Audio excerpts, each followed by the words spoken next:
الحمد لله وحده لا شريك له، صدق وعده ونصر عبده وأعز جنده وهزم الأحزاب وحده، والصلاة والسلام على من لا نبي بعده ولا رسول بعده ولا معصوم بعده، الذي قال في خطبة حجته الأخيرة: أني قد تركت فيكم كتاب الله إن اعتصمتم به فلن تضلوا بعده، وعلى آله أهل بيته المطهرة خديجة وعائشة وحفصة وأم حبيبة وسودة وزينب بنت خزيمة وزينب بنت جحش وجبيرية وأم سلمة وصفية وميمونة وماريا، وعلى خلفائه الستة من الصحابة أبي بكر وعمر وعثمان وعلي والحسن ومعاوية، وعلى عميه المكرمين العباس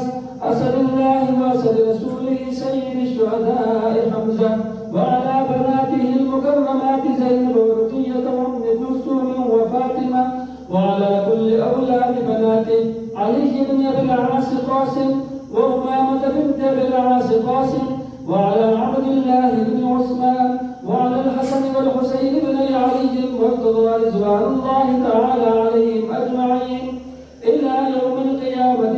أما بعد، فأعوذ بالله من الشيطان الرجيم. بسم الله الرحمن الرحيم. يا أيها الذين آمنوا إذا نودي للصلاة من يوم الجمعة فاسعوا إلى ذكر الله وذروا البيع، ذلكم خير لكم إن كنتم تعلمون.